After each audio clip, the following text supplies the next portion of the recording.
So we've just landed at the Gen Z real estate conference outside of Leonardo Royal Tower Bridge, and today pretty much I'm gonna be on my first ever panel talk, which should be an interesting experience. So we're gonna head in now and I'm gonna show you guys how this event goes. Who are looking to purchase and also sell blocks of flats. If you're also looking at apartments, protection service apartments, service accommodation, HMOs. Also, if anyone is an expert in videography, then also message me as well.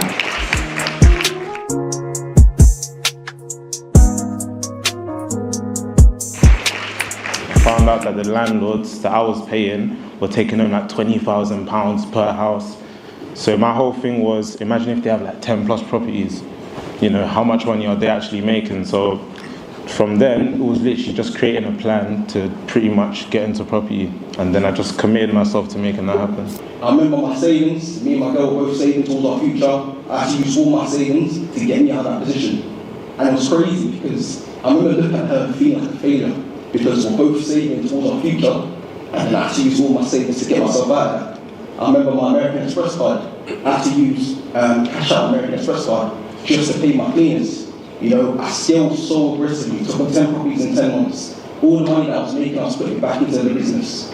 And for me, as I said, I learned things the hard way. And I remember at that moment, there was a scripture that I was reading. It says, the righteous man has many afflictions, but the Lord delivers him from them all. So I remember going through that difficult period when I had to pay £30,000 a month in rent, but I was able to get through it.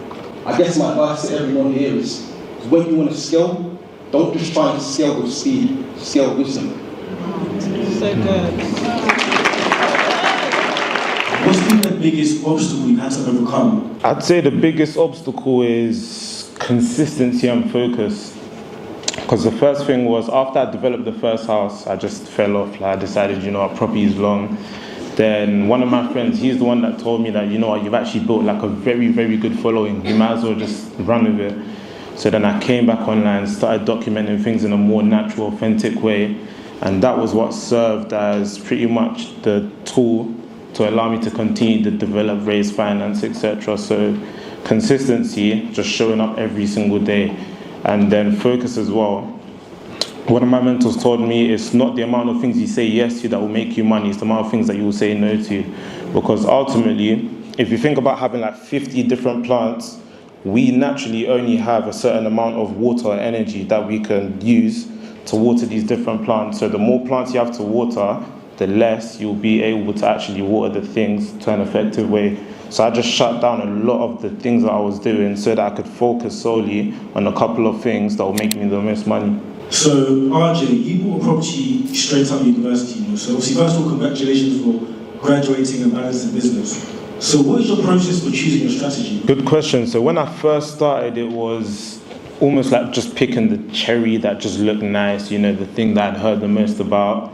And then that's when I made the mistake. So initially it was meant to be a HMO, found out the Aerials Article 4 pretty much just means that you're not allowed to do it without getting planning from the council.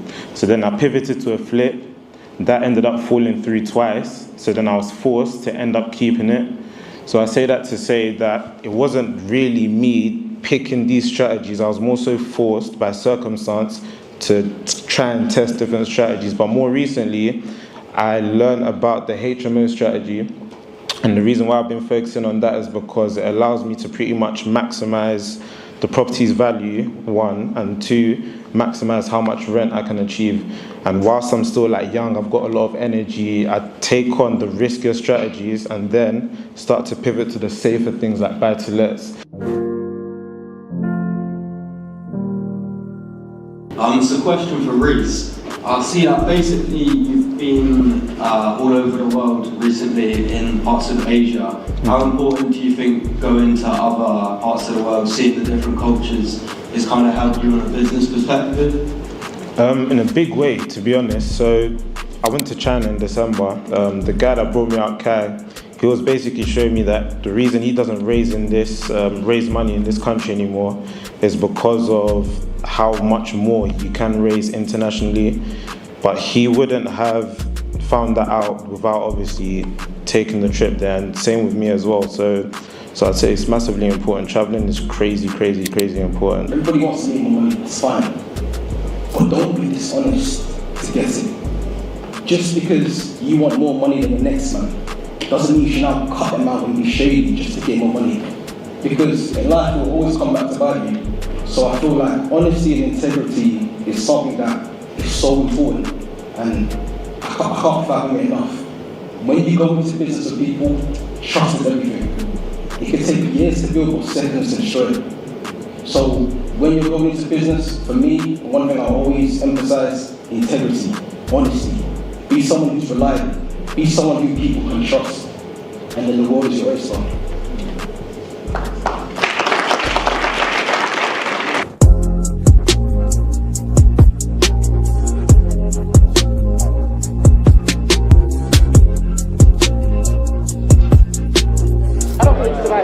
What was it? Why? I'll say to someone like, if I was to go home right now, I'm not going through my connections to find the person I connected with. I'll go on my Insta. How are you going to remember to message me? I'll bang you down anyways. Yeah. So we've literally just finished the talk and basically the panel discussion. Right now, there's a bunch of interviews that I need to crack on with, speak to more people, go through pretty much a whole bunch of stuff. And it's been a very insightful day. It was good sharing my journey and my story with everyone else. Hopefully they got some insight from it. Right now, like I said, more interviews, speaking with more people. Gonna be in there. Hi guys, he was amazing, very inspirational, very raw and authentic. So definitely recommend to do business with him. Very approachable, well spoken. So yeah. Serious testimonial still. That's how I'm seeing my uncle mode, man. I can't be on stage. Actually, no, let me. So I said, look, well, I have to do this one. Is this one lit? No, which one's one? Show me. Bro. Oh, the one thing.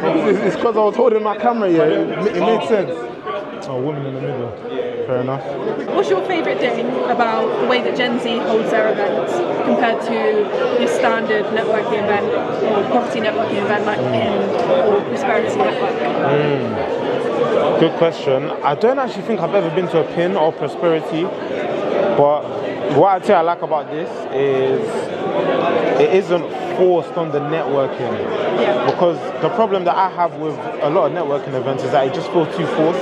So this one doesn't feel as transactional. So that's what I'd say. A couple of people have mentioned that also they like that there's no sale involved in it. But you don't go to the event knowing that you're going to be sold to at the end. Yeah, they might mention the sponsors and some courses that they run, but it's not a sale event.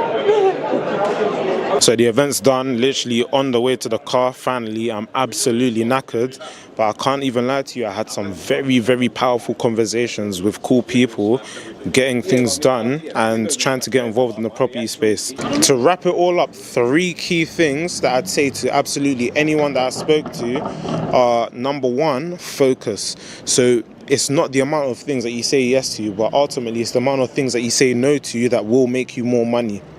The second is having a clear direction and vision, because if you think about it like this, if you jump in a car and you don't really know where you're driving to, it's pretty much going to be aimless. And it's the same thing with doing any type of thing in business, property, whatever it is that you're doing.